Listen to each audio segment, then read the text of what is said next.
Hello, Australia. Can you hear us? Yes, I can hear you, Richard, loud and clear.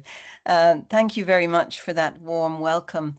And it is great to see all these audio lovers here on the screen, some familiar faces and some new ones. And look, I'll kick off straight away with my keynote, which uncharacteristically I've actually it's an actual written paper, and I'm not playing audio clips this time. I usually do use illustrative audio, but it doesn't have the same impact when I'm not in the room with people. So I'm going old school here.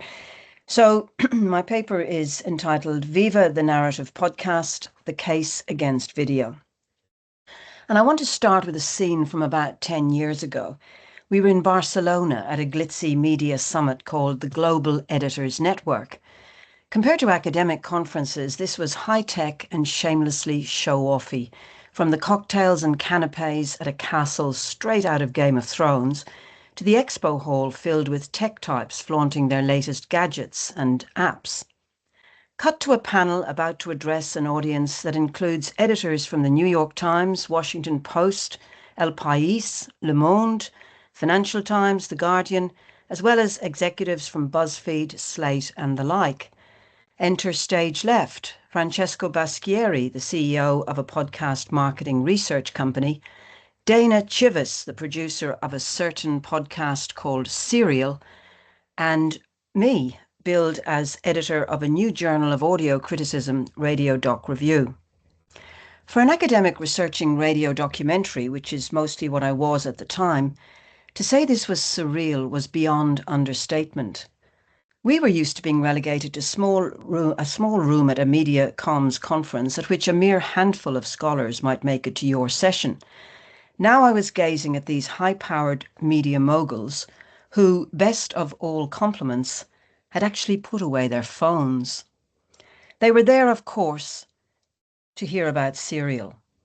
Just 6 months before, in December 2014, it had dropped the last of 12 episodes, setting records for the most downloaded narrative podcast that are still off the charts. 5 million downloads in the first month, and hundreds of millions by now. The media execs wanted to know what was Serial's special sauce. Over a decade on, we've had a good run at defining that.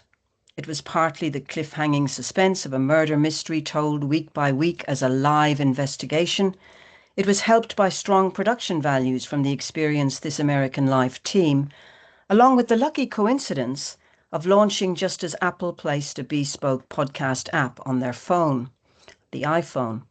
And perhaps most of all, it had a host in Sarah Koenig who talked to you with the ease and intimacy of your new best friend. None of these things, apart from the iPhone app, were new. Serialization goes back to at least Dickens.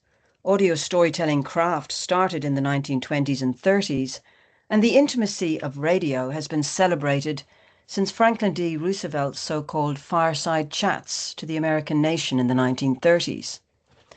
But what Serial indisputably did was make audio storytelling sexy. What Serial also did that day in Barcelona was to get me an improbably large audience for a message I and others had been trying to convey to the media studies field. Audio is not less than film or TV. Audio can create characters inside your head as powerfully as those in a great novel. Audio can move you to tears, make you laugh or gasp via sound alone. Audio can free your imagination.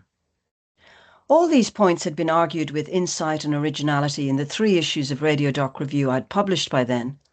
I'd conceived Radio Doc Review because of a dearth of in-depth critical analysis of the crafted audio form.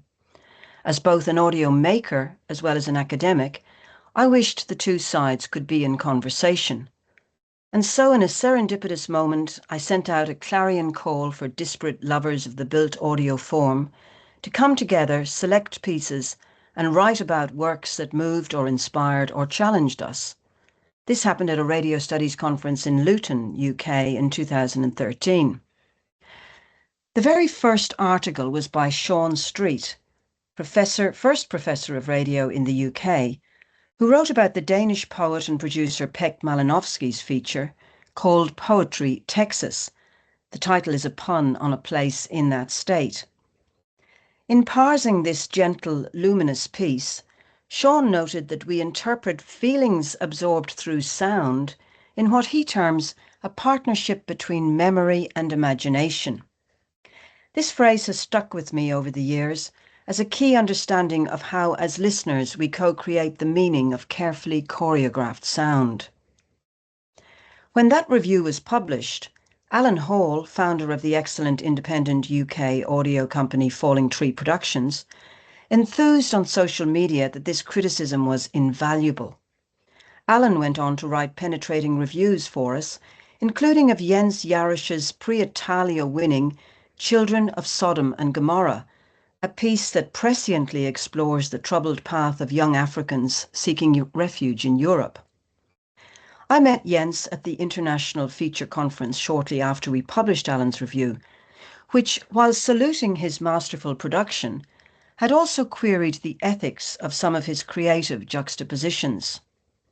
I wondered if Jens would be upset, but in fact he was elated. He longed to be challenged and stimulated as Alan's review had done, because perhaps only a peer, Alan has himself won the Prix Italia and is still making glorious audio, could so fully appreciate how Jens had composed the work. But back to Barcelona. Before this A-list non-audio facing audience, I set out a very truncated idea of the built audio form and the perceptive and growing wisdom accruing around it in forums such as Radio Doc Review. Then I played them clips from esoteric works. Afterwards, prominent media people confided in me their secret or stifled love of audio and the thrill they felt at the sudden boom in podcasting and where it might go. There was an aura of allure and excitement around being licensed to like the humble medium of audio.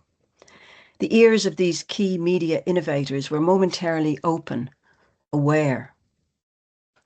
Fast forward 3 years and podcasting's cozy DIY world of chumcasts, chatcasts, narrative podcasts and hybrid formats, like the delicious My Dad Wrote a Porno, is too commercially appealing to be left to its own devices. The New York Times has had huge success with a narrative news format, The Daily, that will soon have more listeners than the paper has readers. Into what one executive called this sea of niches steps Spotify. It will introduce paywalls in direct contradiction of the open garden system envisaged by Dave Weiner when he co-created the RSS feed that allowed most of us to listen to podcasts absolutely free. Joe Rogan was an early and expensive Spotify trophy. Some folk will become celebrities because of their podcast.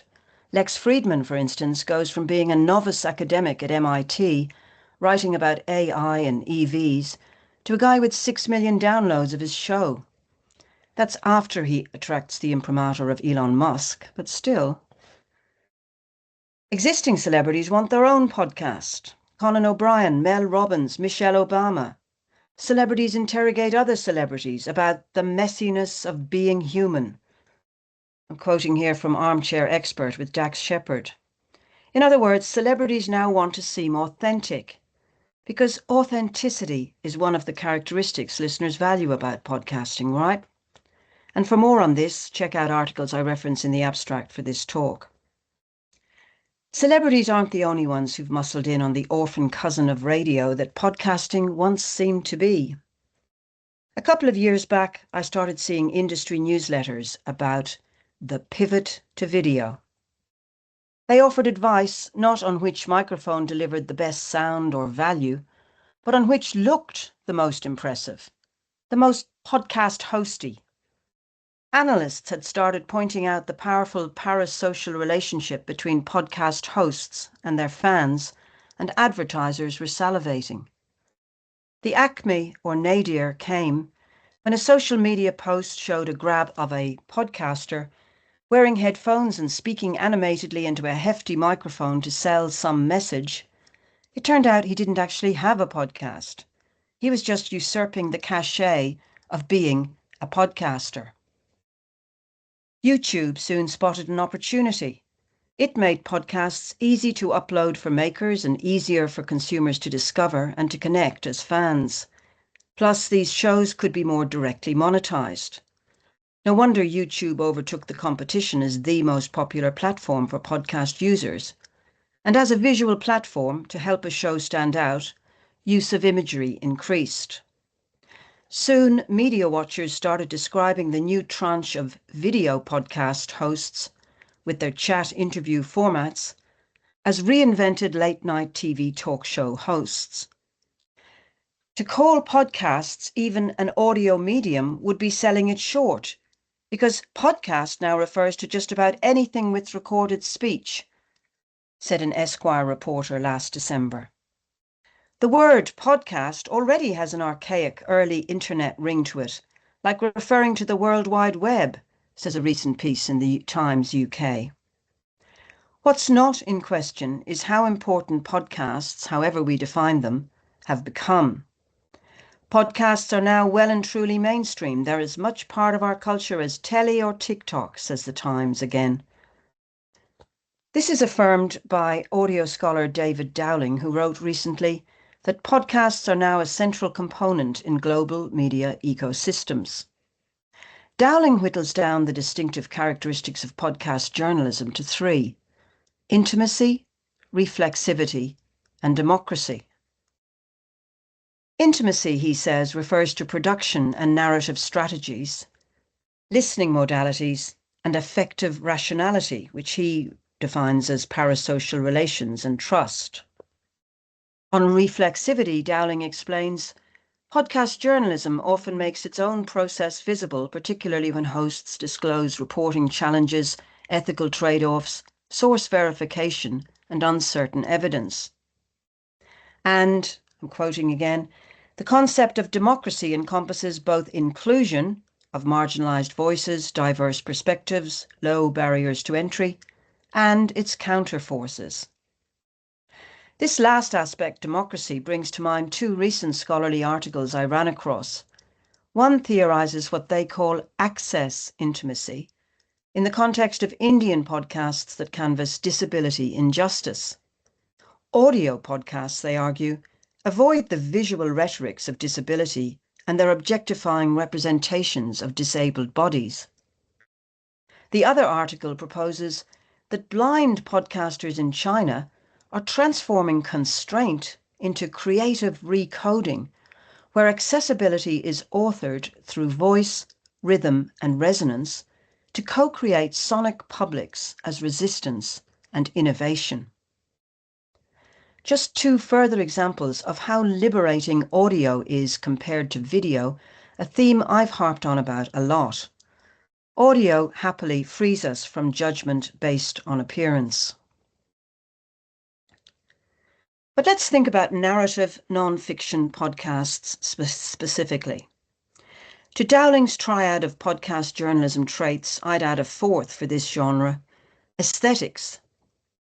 Elegant writing, strong structure, and well-judged choreography of sound can elevate podcast journalism to an art form. So where are narrative podcasts headed in this global media ecosystem? Last year, the serial-induced bubble burst. Well-regarded independent production companies went bust. Pineapple Street Studios, who made the cheeky Wind of Change, and Campsite Media, who did the absorbing Wild Boys. Even slick corporate Wondery hived off its large narrative team, responsible for shows such as The Shrink Next Door, which had gone to commercial podcast heaven and been adapted as an Apple TV series. So, is it over? Is finely honed audio storytelling finished? Must we embrace video as the new podcast form? Maybe not. A recent Guardian article pointing to how poorly video serves any kind of podcast format that is not just talking heads has had a lot of industry traction. In it, one of the UK's most esteemed audio producers fearlessly proclaimed, at last, that the video podcast emperor had no clothes. Eleanor McDowell, a co-director of Falling Tree Productions, told the paper, "The absence of images from radio and podcasting isn't some failure of technology. These audio mediums have grown from a deep love of sound and its imaginative possibilities. When I hear people say the future of audio is essentially television, it makes me feel they never knew what was exciting about sound in the first place." Brava, Eleanor, because that's the nub of it. Do we make podcasts that are essentially television, or do we pursue and deepen our relationship with sound and its imaginative possibilities via the narrative podcast form unleashed so spectacularly by Serial, but also played and experimented with for about a century as a built audio storytelling mode? I'm thinking of the extravaganzas DJ Brightson made for the BBC in the 1930s, panoramic audio used to tell epic stories such as the Battle of Culloden, of the amazing radio ballads of Ewan MacColl, Peggy Seeger and Charles Parker that braided actuality and real workers' voices and songs in a tightly layered format whose precision is astonishing to contemplate as a pre-digital art form.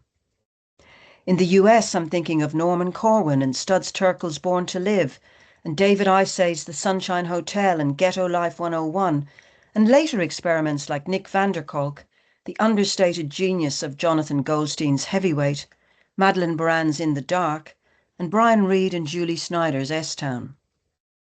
In Australia, I'm thinking of the ABC's Unravel and Bowraville's Indigenous Voices. And some I've been lucky to, I'm hearing myself back, some I've been lucky to work on, like The Greatest Menace. And all the other imaginative narrative podcasts and audio stories and compositions that harness and celebrate all that is exciting about sound. Because video can't do multi-tracked, composed, choreographed audio. That form lives in our head, between our ears, a partnership between memory and imagination. A narrative podcast is a sonic journey that draws on texture, tone, and temporality, evoking individualized sensory responses as it unfolds in real time. It can't be reduced to a screen. And while I love the alchemy of the mix as much as anyone, it's not necessarily fancy sound design that can pierce the heart and mind. Narrative podcasts are anchored and emotionally grounded in the effective power of the human voice, which can bring us undone without any embellishment or an image. In fact, the voice has more power when we're not distracted by a visual. So are there creative outliers in the video podcasts world? Yes, a few. In Australia, Matt Bevan makes a show called If You're Listening, which tackles a serious global topic in a playful way. He makes separate video and audio mixes for the same theme. This sensibly plays to the different strengths of each medium. For instance, as a backgrounder to the tensions in Venezuela, he made an episode on the US arrest of Panama leader Colonel Noriega for drug trafficking back in the day. A close-up shows Noriega's pockmarked skin. This detail matters. Why? Next is an image of Panama's then opposition leader, Dr. Hugo Spadafora. A reporter tells us that Noriega held a grudge against Spadafora because of his movie star good looks, which likely explains why he had him decapitated while alive. In this context, the image of Spadafora is a valuable, if gruesome, addition to the storytelling. Others who appreciate audio are taking up the video challenge. The amazing team who make Have You Heard George's podcast, which is featured, by the way, in Radio Doc Review, are reprising episodes as video for YouTube. We need to go where the audience is, Ben Benbrick, the producer and composer, explained. Even if your strategy is audio first, it's insane to leave out YouTube. Maybe their reincarnation will win the new Outstanding Visual Podcasting Gong at the British Podcasting Awards. To come towards a conclusion, I wish such genuinely creative efforts well. But let's just be clear that these are different creatures from how podcasting was conceived as an audio artifact. In one sense, I'm glad about the video push, because it will slough off the people who see podcasts as only about power, influence, and reach, or only about talk. Let them have their cheapskate TV monkey shows and their passive audiences tethered to screens. I'll be out walking my dog, earpods in, pictures forming in my mind from whatever wonders the audio true believers have created. And there's plenty of optimism out there. Greta Cohn, CEO of Pushkin Industries, a premium podcast network that has survived the narrative downturn, describes masterful audio storytelling well. She's president of the Webby Awards this year, a competition known as the Oscars of the Internet. With podcast entrants, she's looking for bold and deliberate structure, airtight research, sound design that elevates rather than decorates, and most of all, emotional impact, at which, in my view, audio is unparalleled. On the future of audio podcasts, Cohn said recently, "After years of scale at all costs, the industry is recentering on craft, sharper editorial vision, more ambitious storytelling, and stories that take real time to earn trust. I'm also energized," she says, "by the global expansion of narrative audio. We're seeing formats evolve in ways that reflect local cultures and storytelling traditions, not just US or UK models. And I'm excited by the maturity of the audience. Listeners are more discerning, more interactive, and more willing to follow creators into deeper, more layered storytelling experiences." That doesn't sound like a dying art form to me. So, Viva the narrative podcast and its passionate tribe of makers. As Cohn dryly observes, when creators speak in a voice that's clearly their own, you feel it immediately.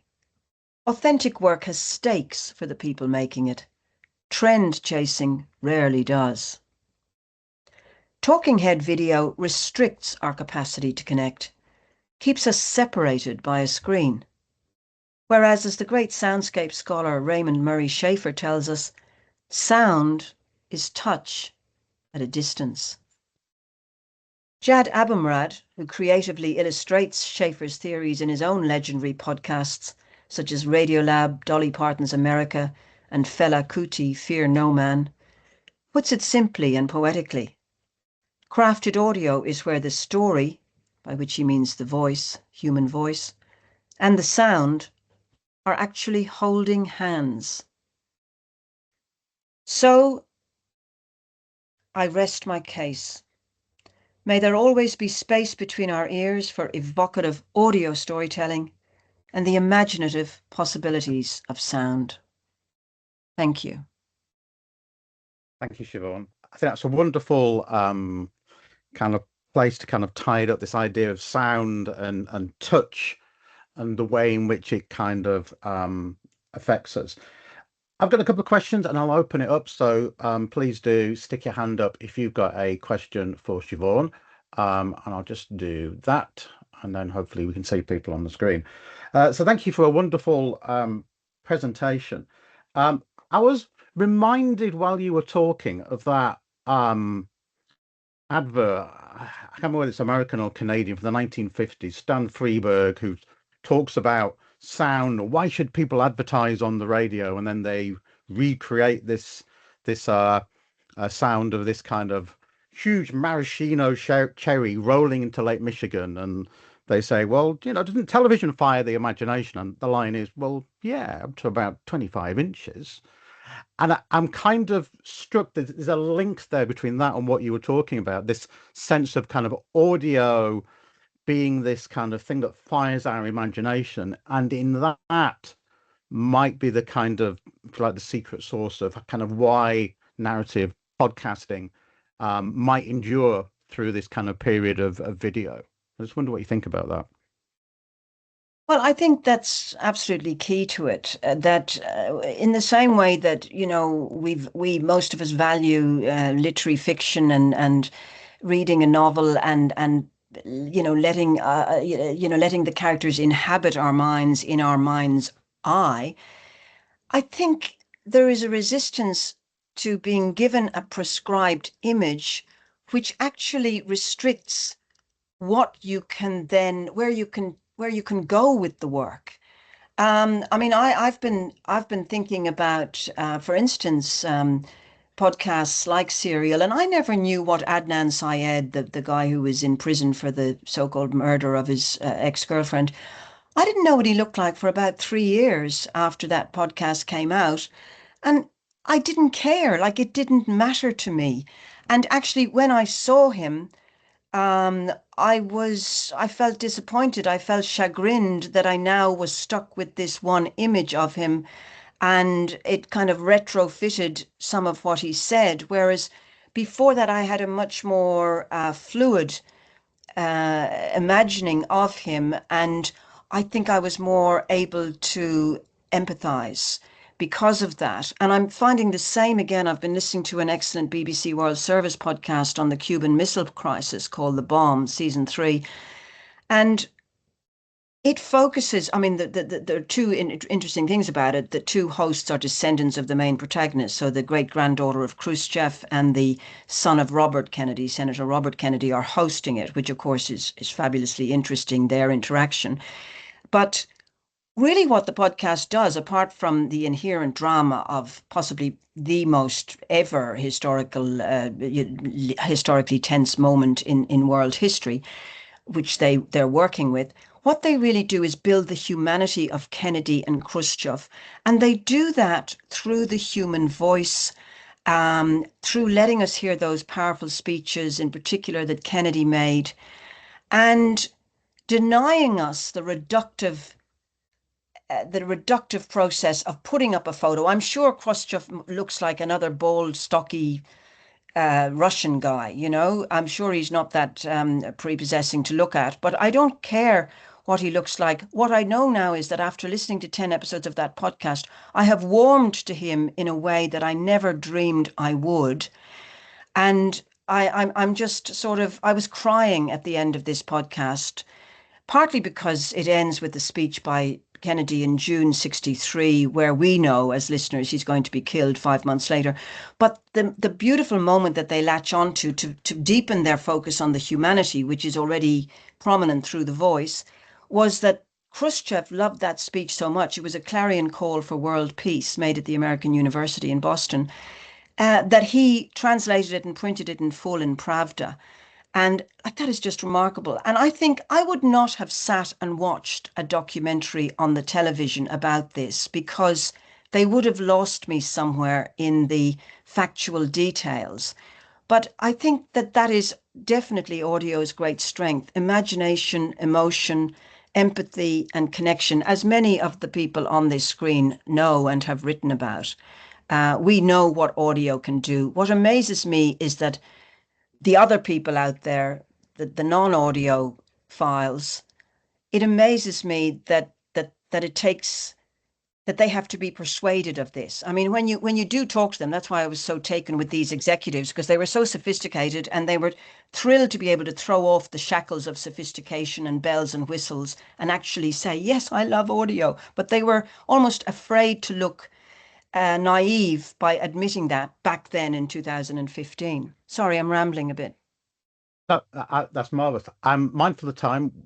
If we're to hit our 10 past 10, change the panels, we'll go out to questions. Caroline's got a hand up, so we'll cross to Caroline.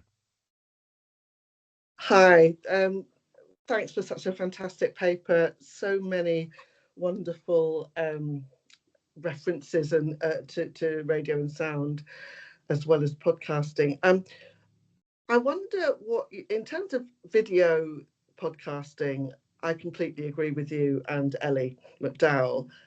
In work I've been doing recently with the over 70s, the whole idea of how people access podcasting has come up a lot. And it seems in the UK at the moment, at least, YouTube is a favoured access platform because it's free. Older people can get to it really easily. And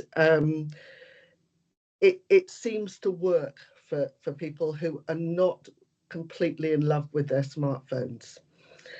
And so what we're doing is resisting video podcasting, and obviously using some of the YouTube features for subtitling, which is useful, transcription, and having still images so that it is not working against the audio. And I just wondered what you thought about that kind of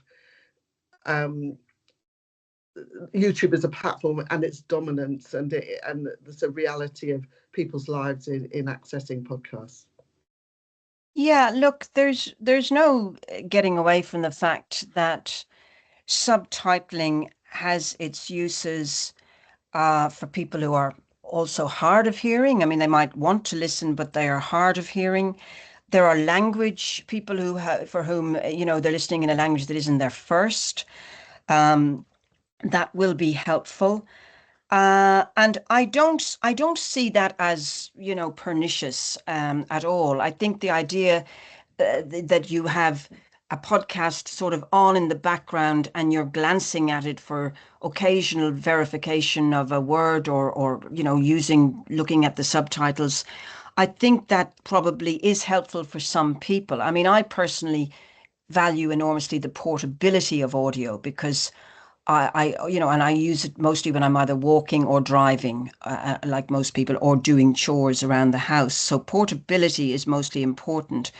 But I mean, I know, for instance, that my son, who's sitting there doing weights, he will have something on YouTube in the background and he will just glance occasionally over at whatever image they throw up, but he's mostly listening. So there's a kind of a mixed, a middle area there, which it can work quite well in. What I loathe is the people, I've seen this in discussions online, mostly the industry people that you find on LinkedIn, who are all interested in the marketing side of the monetizing side of the commercial side of podcasting. And they're going on about how fast you can listen. Like there are some apps where you can speed the podcast up to not just by 2 or by 1.5, but by 6 or something. And to me, this is sacrilege. This is desecration. This is madness, in fact, because, somebody, for instance, like Eleanor McDowell, who produced a beautiful memoir podcast called Goodbye to All This, which I use as a teaching text. And there is a 3-second pause in that, followed by a 15-second thrumming musical pause, which she has inserted there for a reason. And the reason is that the host, Sophie Townsend, has just learnt that her husband is going to die of cancer. There is no hope. The oncologist has told them he's a goner. And she wants that to be emotionally able to be absorbed by the listener. And to fast forward to the info, namely that he will die, is to miss the whole point of the audio experience and the way that audio actually communicates. It's a travesty.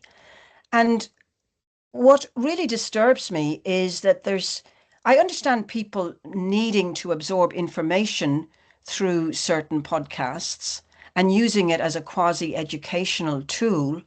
And, there's merit in that, obviously, for people who are self-educated or whatever. But you can't desecrate the aesthetic intentions, the sensory intentions of the maker. I mean, I see the narrative podcast form more than the talk form as an art form. And, you wouldn't just sort of take a brush to a painting and make it more quickly able to be viewed or something because it suited you. You would respect the authorial or the artistic vision. So I think there's a lot to be unpacked there. I mean, I think we're getting to the crazy stage when we have awards now for the best read advertisement in podcasting at the Ambies coming up next month. But then other people will argue, and people on this screen, some people will argue that, this is getting into the realm of podcasts as a cultural artifact that has nothing to do with where I'm really sitting, which is more in the journalism end of podcasting. That's So there wonderful. is one. Sorry, there is one good thing about video podcasts also that I learned while prepping for this, which is that apparently video podcast, younger people go for the video podcast first, but it is driving a lot of them to the audio version that they didn't know about before they came across it via the YouTube platform or whatever. Sorry. Yeah. Yeah, I've heard that too. YouTube very good for discovery, and then it does trigger people. Okay, we've got about 3 minutes left. Gloria has a question. Is it a quick question, Gloria? I will try to be quick. Thank you so much, Yvonne, for a wonderful presentation. I'm Gloria Khamkar from Bournemouth University and independent media radio producer. So I remember you from Barcelona. I remember you from Barcelona. Yes. You did a great presentation. Yeah. Thank you so much. You know, this is a very powerful presentation and something which we are all passionate about. I think this is contextual in terms of geographical relevance as well. I originally come from India and I can see podcasting is booming. And what I observe, a couple of points, and maybe you can, share your thoughts. It feels it's quite attractive in India, podcasting, coming from West, let's be a podcaster. So the YouTube is widely consumed in India, and social influencers are kind of using this opportunity to sell whether their knowledge, but also attract listenership, viewership mainly on YouTube. So I think some are genuine, some are really exploiting it, and I think they are going for an easy option. This is what I think. Than audio crafting is a challenging task. Then I'm not saying video is not, but they are going for that easy option. And because people are watching YouTube, they watch podcasts. So they not necessarily go for, I want to watch or listen to a podcast. I want to watch him or her, the social influencer, and then I will listen to or watch their podcast. So this is what I'm observing, that people are literally talking about it or saying, friends, that I watch YouTube.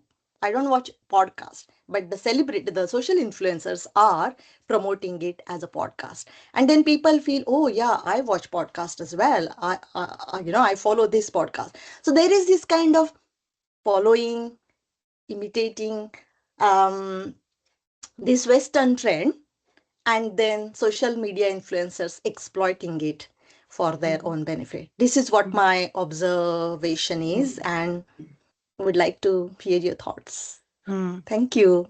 Thank you, Gloria. Well, I think that's really sad if we're getting to a place where podcasting is becoming a medium where style is reigning over substance. I mean, what you're describing is the podcast just being used, as a ancillary to these influencers as PR, and content almost doesn't matter.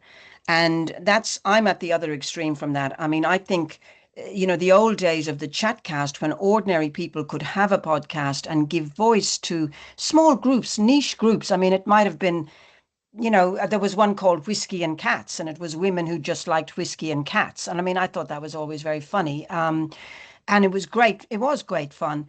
Left-handed crocheters, whoever you were, you could find a niche in podcasting. And this has been sort of traduced by the influencers, in my view. And it's happening in the Western world as well as what you're describing in India. I don't really see how you can stop it, because that is where the low barrier to entry facilitates all of this kind of thing. What I'm hoping is that in a small corner of the podcast space, that great people like CBC, the Canadian public broadcaster, they are really nurturing and becoming an incubator for international content creators, and that other public service broadcasters and independent networks will keep the spirit going of what, if you like, the origins of podcasting tried to be, and that it won't in the end become overwhelmed by this style over substance push. That's just my hope. Yeah. Thank you. And that's wonderful. We are in good radio terms. We're pretty much bang on time. So I'll hand back to Abigail, who can tell you where you're going next.